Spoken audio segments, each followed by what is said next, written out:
At the beginning of YouTube, when the platform actually used to promote independent creators, we used to have a lot of great people that would talk about video games, and they did such an excellent job that they managed to gather a lot of subscribers.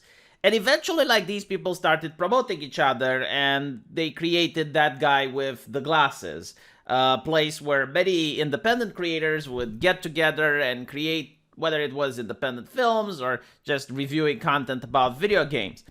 But what ended up happening is that these people stopped talking about video games and focused a lot more on politics. They had a lot of hot takes on Twitter. Sometimes they would flat out alienate their subscriber base.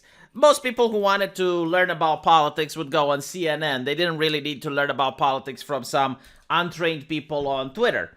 In other words, it felt like video games were just a reason to hear the hot takes of some random people you would never hear about if it wasn't for video games. So people were wondering, like, why is this self-destructive behavior? And why is it that the people that lecture the customer the most about rape culture and about feminism, why is it that these people happen to cover up whenever one of their O's is being accused of doing whatever it is that they're telling their subscribers not to do?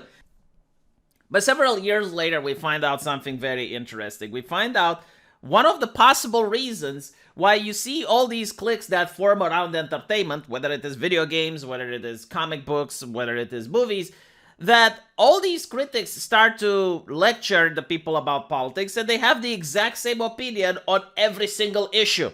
Very rarely do they deviate, and very rarely do they even not cover a topic that is the current topic of the day. And it might be because they're legitimately, like, sharing their Twitter account, as we're going to find out. Now, I want to ask people, like, not to contact this individual. All right? Like, this is not a story about him particularly. It's just like an example of something that if I were to say normally, people would think that I'm into some conspiracy theory or that I'm being crazy. So this is an individual that was part of that guy with the glasses. And he also started sharing the same hot takes and the same political messages like everyone else, and people were wondering why. And the reason for this is that he got a girlfriend, and this girlfriend apparently, according to him, took a hold of his Twitter account and started telling him what to tweet, like, use this person as a voice, use this person as a resource to amplify her political ideology on the internet. In other words, like, this girl got in a relationship with the guy who had access to a bigger platform, and then used his platform in order for her opinions to be pushed on the internet. And I'm really curious, like, how often does this happen, right? Because if you listen to the ideology of certain radical leftists, they actually do say, it's like, no, if you're an ally, you need to shut up, stop talking, right? Because you got, like, white privilege, you got male privilege, you got all these privileges. So privileged people need to stop talking because that's how privilege works. And instead, just be an ally and just be a parrot. Just be an echo. Just be like the sidewalk Wi-Fi that Amazon wants to push on us.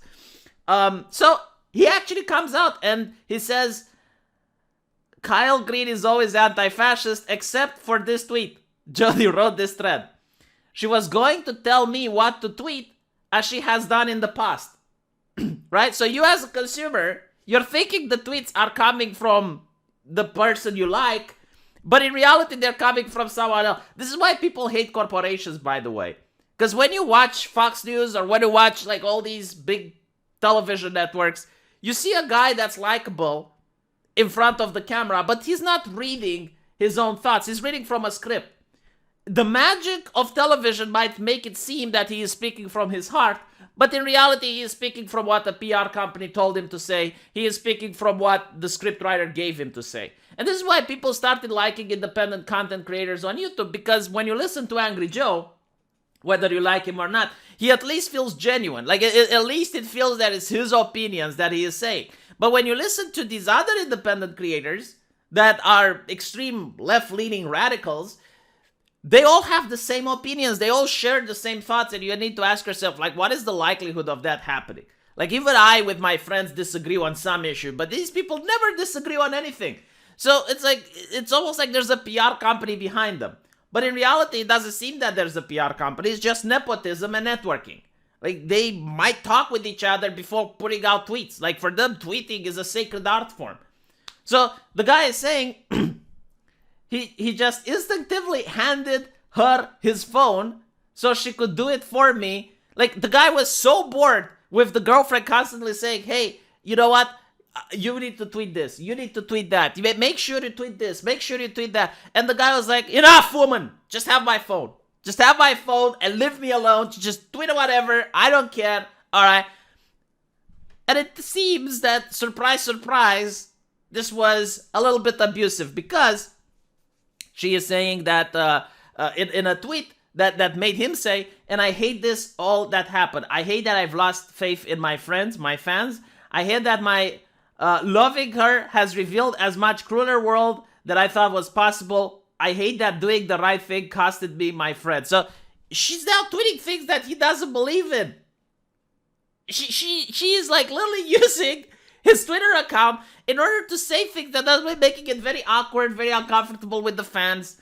And you know, like, this is the reason why people hate corporations, because that's literally what's happening. Like, in the corporate environment, you have to say whatever your boss finds acceptable. You have to say things that you may disagree with. You have to pretend, right? So you don't violate the corporate culture. And this is exactly what's happening. This is why people don't like these independent creators, because they're becoming very much like the corporations that the audience is trying to run away from. So now he's saying, I have been miserable for the past 5 years, and my alienation from the rest of the video making world, fostered by my love for a person who does not understand or respect it, is the cause. So let me just notice a little bit of a trend here, and I might be wrong on this. You know, I might make it political. But did you notice how people who are extremists are usually unhappy? Like, their lives end up being not really that okay. I mean, I'm not going to give names, but if you probably follow some of these more extreme people who have the hot takes, do you think their lives are meaningful? Because they constantly complain about it. Like, they constantly complain about how evil society is. They constantly complain about how bad their life is. They constantly complain about the rich and how poor they are and how miserable they are. Right? Just constant complaining, constant negativity. Just waves after waves of negativity. Why would I want to watch that? Like, I already have negativity in my life. Why would I want more of it? And then you look at some centrists. You know, people who are the bad type of people. You look at, I don't know, let's take like just some random examples that everyone knows. Sargon of Akkad, Jeremy from the Quartering, Nazi dog pugman bad, Count Dankula, Mark Michan. All of these people, if you look at them, they have something in common. They're married, they have kids, and they're happy. And then when you look at some of the people from BreadTube, you look at some of the other people that constantly lecture you about how to live your life. Like, you notice that the centrists don't really tell you how to live your life. They don't really tell you, like, oh, this is how you need to behave or else you're a bad human being. But what it seems to be, it's like the centrist at least has a good lifestyle. And by the way, I'm not saying that you should be married and have kids in order to be happy. I mean, that's how they found happiness. But I don't think that the far left is finding happiness through whatever means they're trying. Through whatever means they're attempting. And they don't make society better either. There's always more work to be done. That's like the motto that you hear from some of these extremists. And you know what? Like, maybe they are happy. Maybe they are, but like they have such a good job of pretending not to be.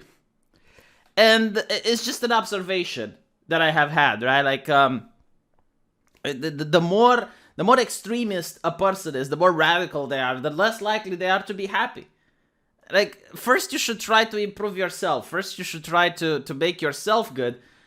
And if everyone would do that, society would improve. But no, like, these people already, they just work on the grand tapestries of society. It's like, we need to change society through video games. We need to change societies through our YouTube videos. And yeah, but my main point is, like, don't let yourself get controlled by others. Like, that's the take that I have from this video. Like, if you have friends that wouldn't be friends with you if you were of a different political leaning, or if you believed something different than they do, they're not really your friends. Like, they're really using you as a resource.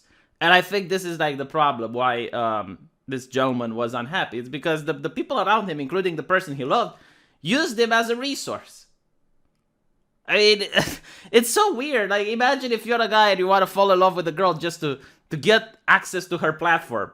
Yeah, to get access to her OnlyFans account so you can lecture her subscribers about market economics and why living in a free society is a great thing. That's my take from that. But hey, let me know what you think, and I'll see you guys in the comment section. Take care.